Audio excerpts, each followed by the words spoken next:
Have you ever looked at your phone and wondered why it doesn't ring like it used to? Why the house is quiet, even on birthdays, even on holidays? Have you ever thought, I raised them, I gave everything, so why do I feel so far from them now? You're not the only one. Many seniors, good people, loving parents, find themselves wondering why their family doesn't visit as often, or why conversations feel shorter, colder, even strained. But here's the truth. Most of the time, it's not because they don't care. It's not because you're unwanted or unloved. It's because of a few subtle things that happen over time. Small things, unintentional, but powerful enough to slowly create a wall between you and the people you love most. In this video, we'll gently talk about 5 of the most common mistakes seniors make. Mistakes that quietly push their family away, even without meaning to.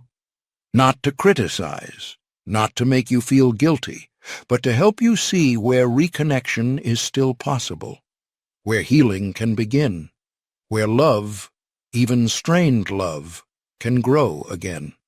If you've felt left behind, forgotten, or quietly heartbroken, I want you to know this.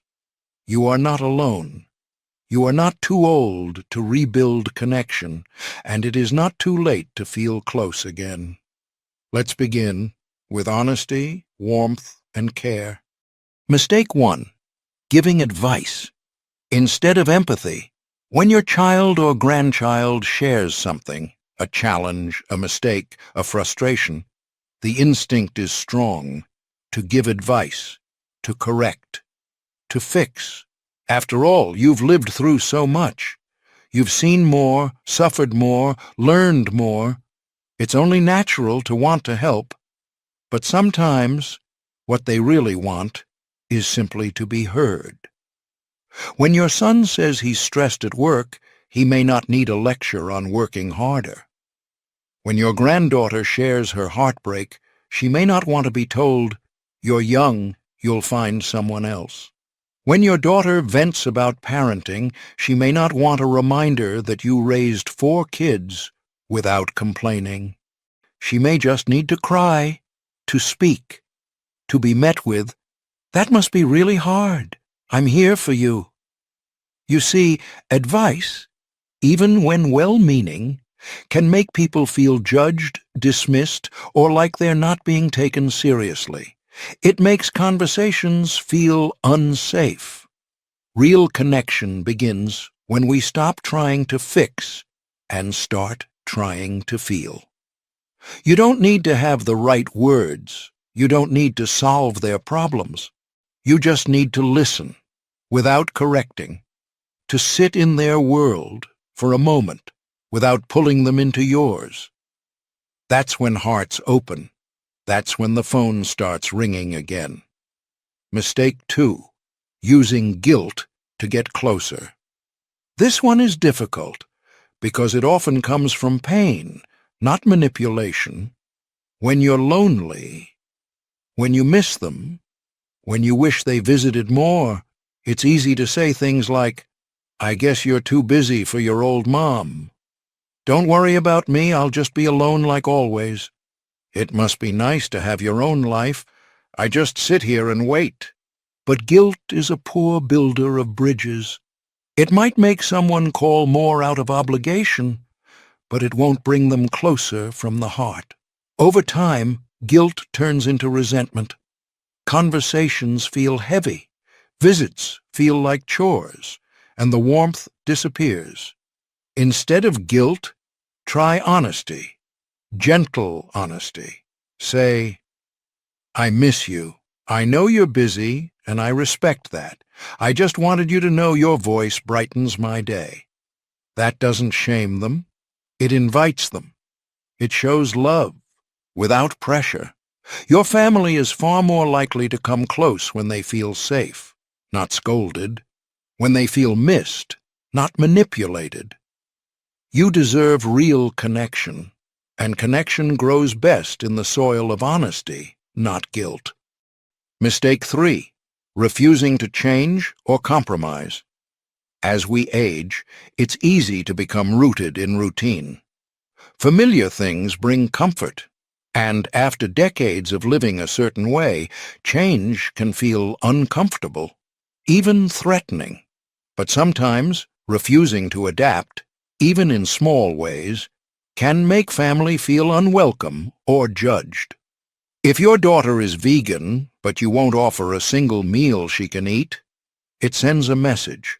If your grandson uses different words, believes in different values, or lives a lifestyle you don't agree with, and you criticize every time he visits, he'll stop visiting.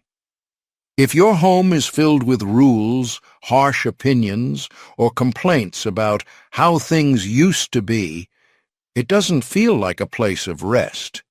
It feels like a place of resistance. Real love is flexible. It says, I may not understand everything, but I want to understand you. It says, I'm not letting go of who I am, but I can make space for who you are too. When family feels accepted, even if they're different, they come back. Change doesn't have to mean letting go of yourself. It just means leaving the door open wide enough for others to walk through.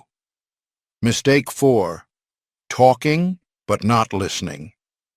Conversations are not performances, they're exchanges. But many seniors, especially those who spend a lot of time alone, fall into a habit. They talk, and talk, and talk. Not to dominate, but to fill the silence. You may not realize it, but if every call turns into a one-way monologue, if every visit is filled with stories, complaints, memories, without space for your children or grandchildren to speak, they'll start to feel unseen. And when people feel unseen, they slowly disappear.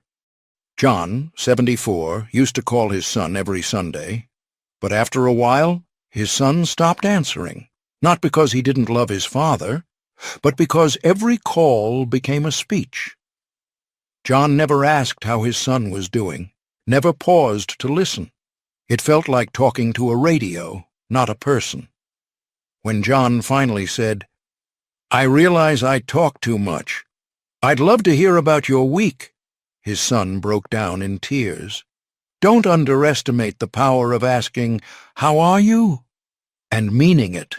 Silence can be sacred. Listening can be love. Mistake 5. Holding on to the past instead of embracing the present. Nostalgia is beautiful, but it can become a trap. If every conversation begins with, back in my day, if every visit feels like a lecture on how things were better before, if every moment with your family is shadowed by comparisons to a past that no longer exists, they'll begin to feel like they don't belong in your world. Your past matters, your stories matter, but so does now. So does your granddaughter's new music, your son's new job, your great-grandchild's silly TikTok dance. You don't have to love everything new, but you can be curious, you can be open. When you show interest in their world, they feel safe to bring it to you. And when past and present sit side by side, something magical happens. Legacy meets growth, wisdom meets wonder, and love flows in both directions. If you've made any of these mistakes, take a breath. You are not bad. You are not unworthy. You are human. These mistakes come from love, pain, fear, and years of doing your best. But now, you know better. And when we know better, we can choose better. Your family may be distant, but they haven't disappeared. They may be hurt, but hurt can heal. They may be quiet, but hearts remember the ones who love them well. Start with one call, one change, one moment of listening without correcting, loving without guilt, accepting without conditions. That's how you begin to bridge the gap. If you're still watching this, thank you. Thank you for caring. Thank you for being open. Thank you for choosing to love better, even now. If this video touched your heart, please click like. It helps others find it too. And if you'd like more healing, truthful, and senior-focused videos like this, please subscribe. Because you deserve to feel connected, you deserve to be heard, and the best parts of family may still be ahead.